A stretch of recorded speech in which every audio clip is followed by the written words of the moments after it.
د افغاني سرې میاشتې عمومي رئیس پکتیا ته د خپل سفر په لړ کې د سرې میاشتې ټولنې د زون ولایتي څانګو له استازو غوښتنه کوي چې د کونډو او یتیمانو حقوق دې په ښه ډول ورکړل شي او په دې برخه کې بېغوري ورته د منلو نه ده. دې سرې میاشتې ته د هغه چا سترګې چې ټولې لارې پرې بندې شي، موږ ته که راځي کونډه راځي، یتیم راځي، لیونی راځي، غریب راځي، فقیر راځي، زلزله ځپلی راځي، سیلاب ځپلی راځي، آخري دروازه یې دای.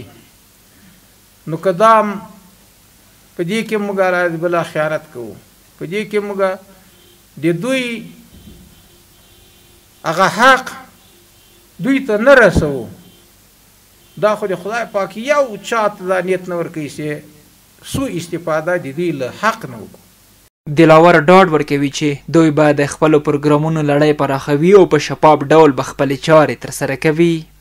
سره میاشت مخکې هم ښه خدمتونه کړي، خو لیسته به په ډېر شفافیت او په ډېر عدالت او په ډېر شفقت باندې به د خپل ملت خپل ولس خدمت کوي. ملت ډېرې سختې قربانۍ ورکړي، اوس په بدل کې د لاساینې ته ضرورت دی. اوس چې امارات د دوی په سر باندې لاس کش کوي او دوی ته لبیک وایي او د دوی همکاري مینی، نو دوی هم باید موږ سره همکار واوسي. د پکتیا د طبیعي پیښو پر وړاندې د چمتووالي رئیس بیا وایي مرستې د خلکو دایمي مشکل نشي حل کوی، له حکومت او مؤسساتو یا د ولایت د لا زیات پام د فابریکو او حرفوي زده کړو د زمینې برابرېدو غوښتنه کوي. که حرفوي زده کړې وي، که صنعتکاران وي، په کارخانو او تجارت باندې باید توجه وشي. د قدرمنو مشرانو مېلمنو نه موږ په دې کې ډېره په درنه هیله کوو چې دې خواته توجه وکړه.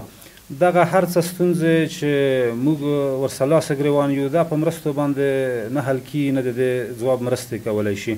شیخ شهاب الدین دلاور ډاډ ورکوي چې د ځینو نورو ولایتونو په څېر پکتیا کې هم پلان لري چې یو دارالمجانین جوړ کړي.